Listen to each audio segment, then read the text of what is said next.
Today, we're going to be deep diving into the craziest unsolved mystery in every single US state. I'll be splitting up this video into 5 different parts, and we will do it 10 states per video. So let's hop right into it and go into Alabama. Alabama, the Brasher Dye disappearance. On the rainy Alabama night of March 3rd, 1956, brothers Billy Howard Dye, Robert Earl Dye, and their cousin Dan Brasher met their mysterious fate, and to this day, the case remains open. This particular night, the cousins in Billy's dark green 1947 Ford were headed to a party at the Robinwood household located on the border of Jefferson and Blount County, Alabama. However, neither Billy's Ford nor the 3 cousins were to ever be seen again, dead or alive. At the party, the Dye brothers and Brasher encountered a local bootlegger from whom, according to rumor, they'd been stealing from. But what happened after this encounter is unknown. Witness reports from the Robin Hood's neighbors contend that around 2 a.m., several men left the house carrying pickaxes and shovels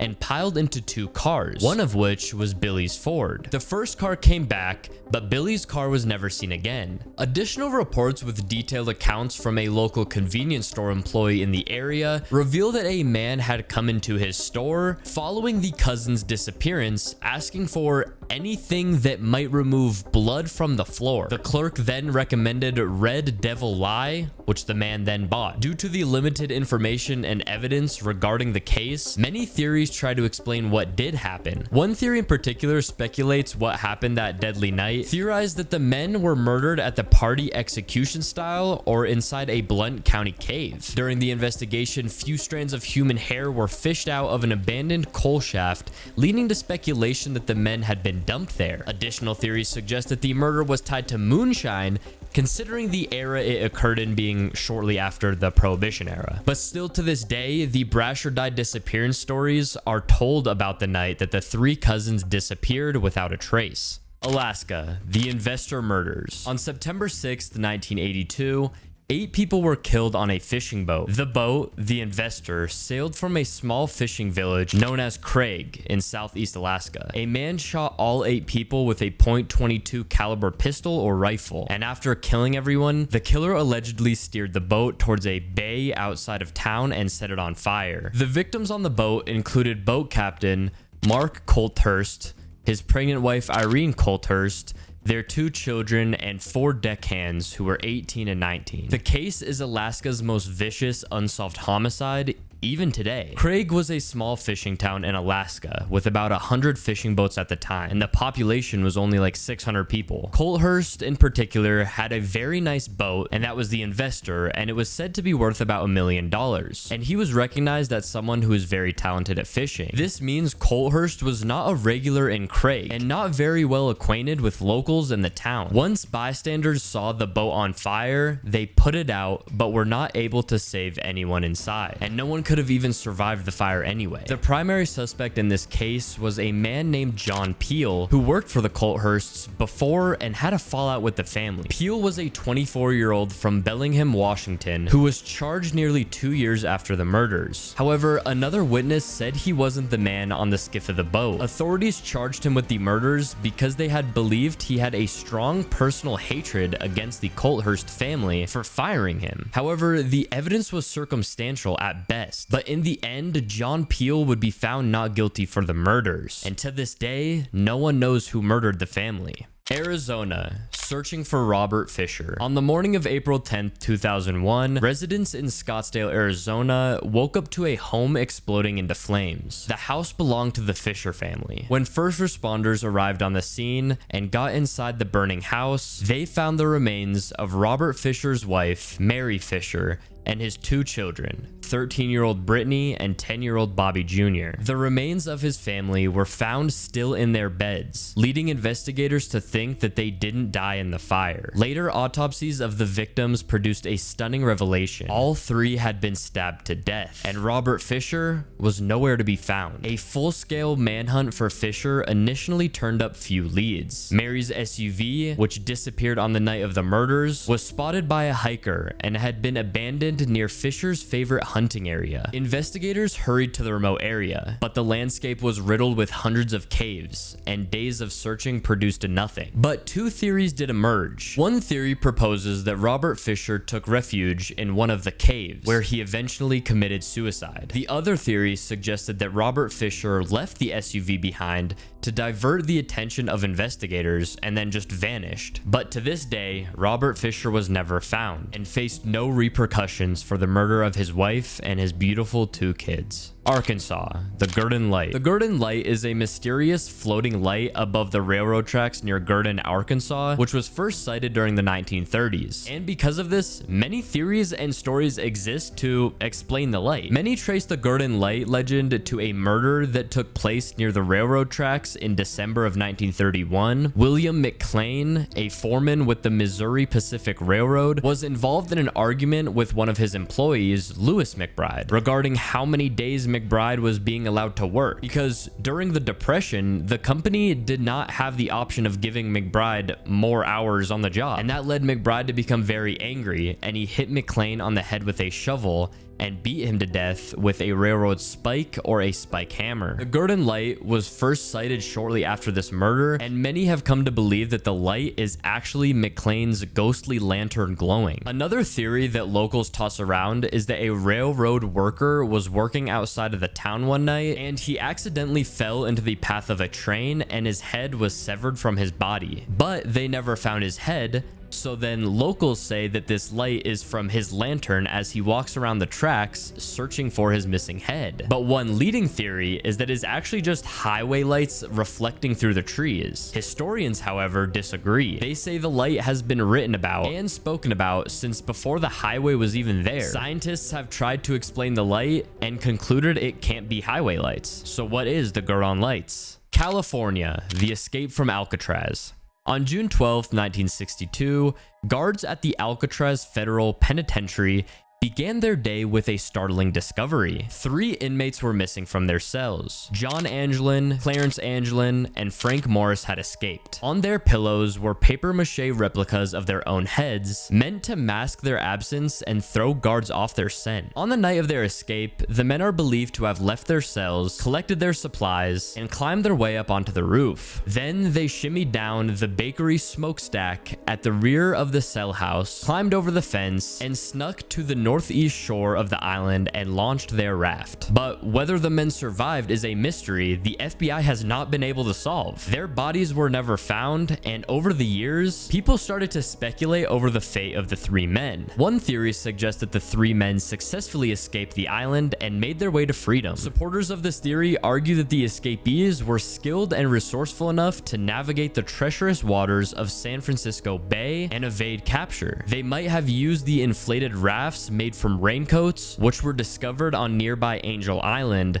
as their means of escape. Another theory is that the escapees drowned in their attempt to cross the bay. The waters around Alcatraz are notoriously dangerous due to the strong currents and frigid temperatures. There are also theories suggesting the escapees may have had outside assistance from criminal associates or sympathetic individuals who helped them disappear and start new lives under different identities. But in 1979, the FBI closed its case, admitting its investigation, which lasted for nearly 2 decades, was unable to determine whether the 3 men successfully escaped or died in the attempt. Colorado, JonBenet Ramsey. In the early morning hours of December 26, 1996, John and Patsy Ramsey awoke to find their 6-year-old daughter, JonBenet Ramsey, missing from her bed at their home in Boulder, Colorado. Patsy and John had woken up early to prepare for a trip when Patsy discovered a ransom note on the stairs demanding $118,000 for their daughter's safe return. Despite the note's warning not to involve police,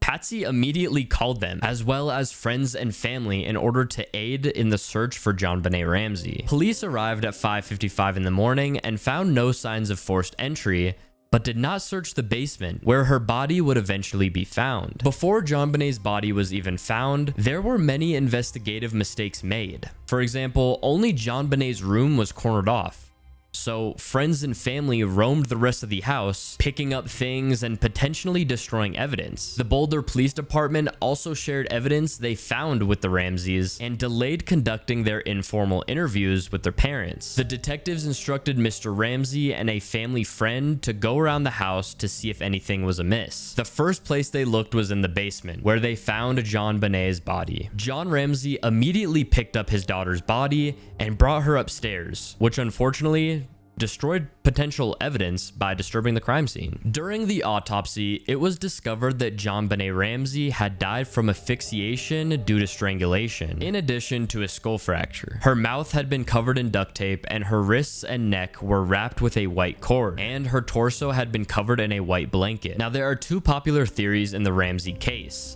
There's the family theory, and then there's the intruder theory. The initial investigation focused heavily on the Ramsey family for many reasons. I mean, the police felt that the ransom note was staged, as it was unusually long, and it was also written using a pen and paper from the Ramsey's house. And another thing that's weird is they demanded $118,000, which was almost the exact same amount of money that John had received early in the year as a bonus. And additionally, the Ramseys were reluctant to cooperate with police, though they later said this was because they feared the police would not conduct a full investigation and that they would target them as easy suspects. However, all three of the immediate family were questioned by investigators and submitting handwriting samples to compare to the ransom letter. Both John and John Bonet's brother Burke were cleared of any suspicion of writing the note, although much was made that Patsy could not be conclusively cleared by her handwriting sample, but this analysis was not further supported by any other evidence. Alternatively, the intruder theory had lots of physical evidence to support it. There was a boot print found next to John Bonet's body, which did not belong to anyone in the family. There was also a broken window in the basement, which was believed to be the most likely point of entry for an intruder. Additionally, there was DNA from drops of blood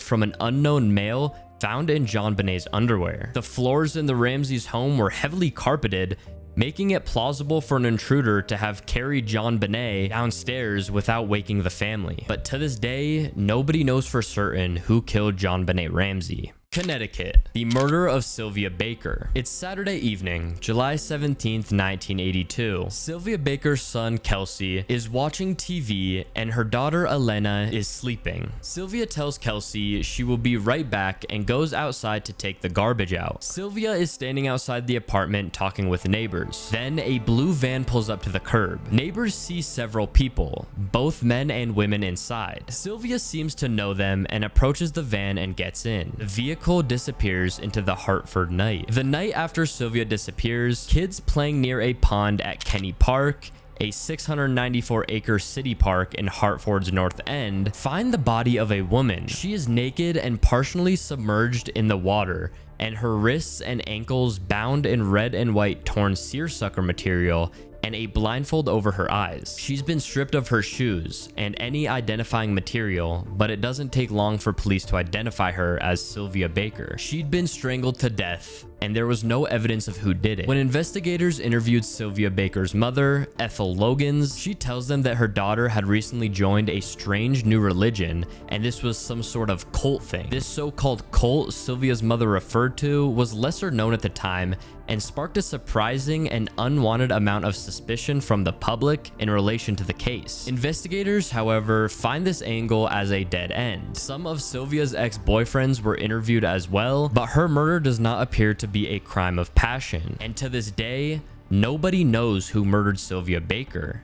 Delaware. The murder of Jane Marie Pritchard. Jane Pritchard was a 28-year-old botany student studying to earn her master's degree from the University of Maryland. Her studies often brought her to Blackbird State Forest, an area spanning over 6,000 acres with tons of trees, including oaks, maples, gums, and hickories. Pritchard was in the process of studying the little-known hog peanut and how their lives turned towards the sun. It was September 20th, 1986, when Pritchard was carrying out some more experiments in Blackbird State Forest. Her equipment had been set up, and she'd been making entries in her research up until 10 a.m. Then, the entries abruptly stopped. Hikers came across Pritchard's body later that day. Authorities came out to investigate the scene and quickly learned that this was most likely a murder scene. Upon investigation, it seemed that Pritchard had been shot in the back with a shotgun. This was was not an accidental death or an animal attack based on the evidence that authorities found. Her body was also partially clothed, perhaps suggesting a sexual motivation. Pritchard's death was soon ruled a homicide,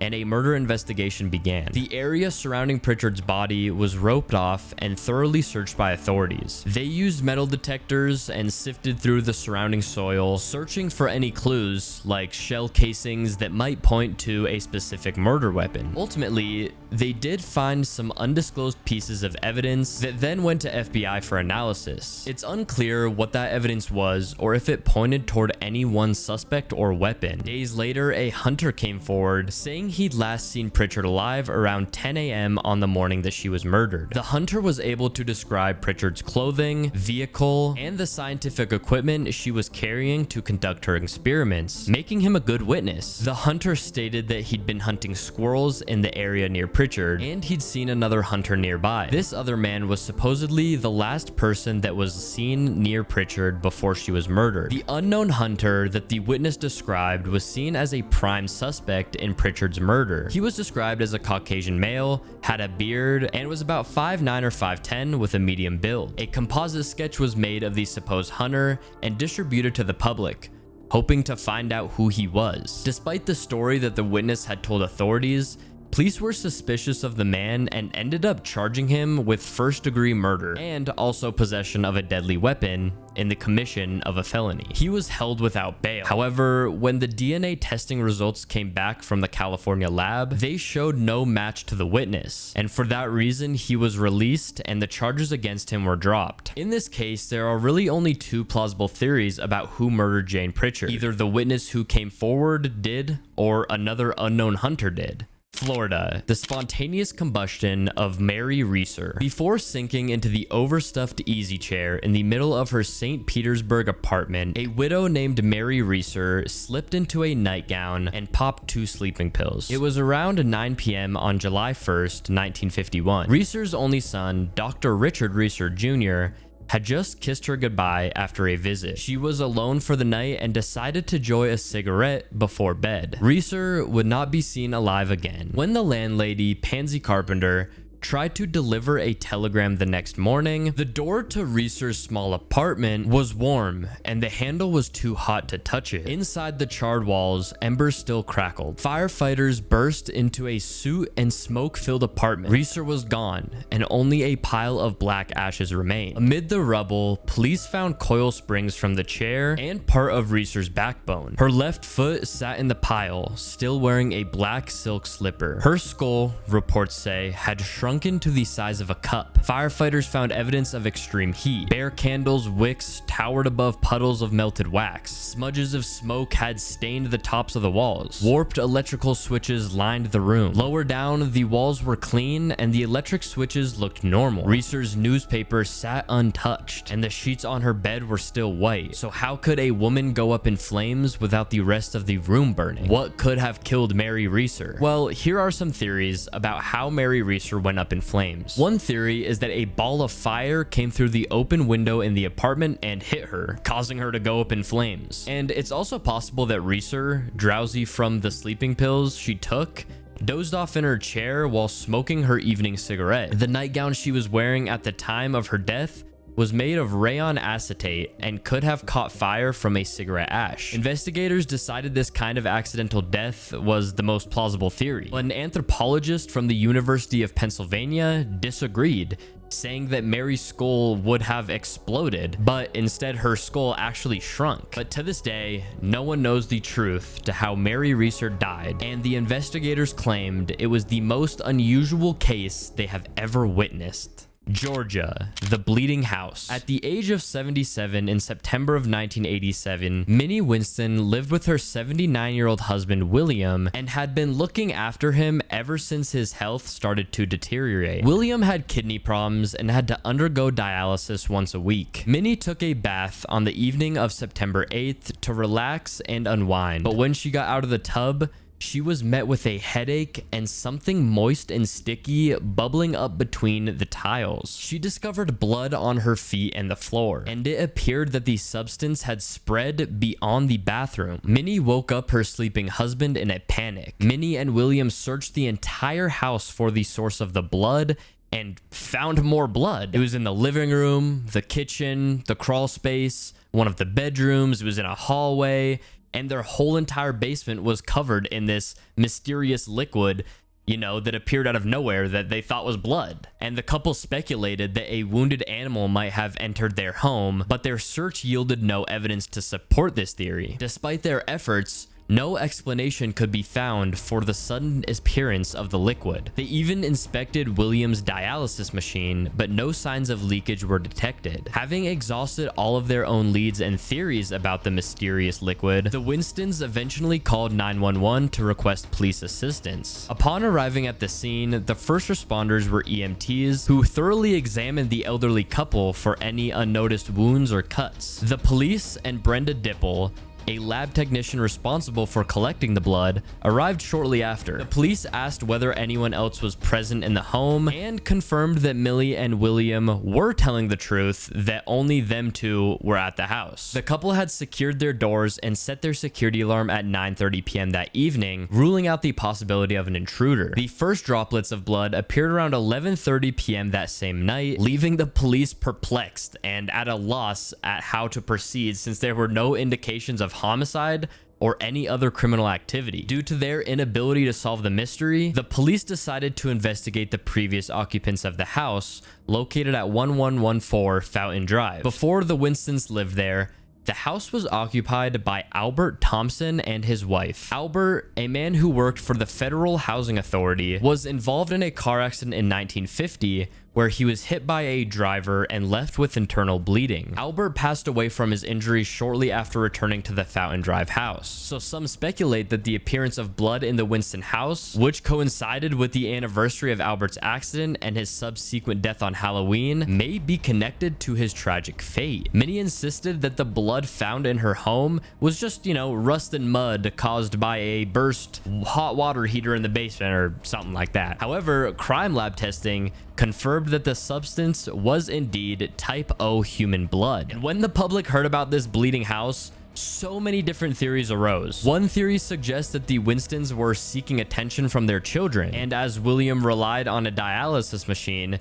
it was speculated that he had access to human blood. However, if the blood was indeed from the machine in their home, it would have been type A blood, not type O. Another theory suggests that the Winston's daughter, who was a nurse, stole the blood from her workplace and threw it around the house to have her parents declared incompetent and gain control of their finances. But to this day, no one knows the real cause of the bleeding house in Georgia. Alrighty, y'all, that is the first 10 unsolved mysteries in every single state. So in our next video, we will do another 10, and then another 10, and then another 10, and then another 10, and eventually we will have covered every single state. So yeah, if you guys want to see the next one, make sure to subscribe with post notifications on so that when I upload it, you guys don't miss it. And also let me know down in the comments below which one of these unsolved mysteries was the craziest to you, or if I mentioned your state in there, let me know if you knew this about your state. Yeah, anyways, I hope you guys have a wonderful rest of your day. I will see you guys in the next one. Have a great rest of your day. Peace out.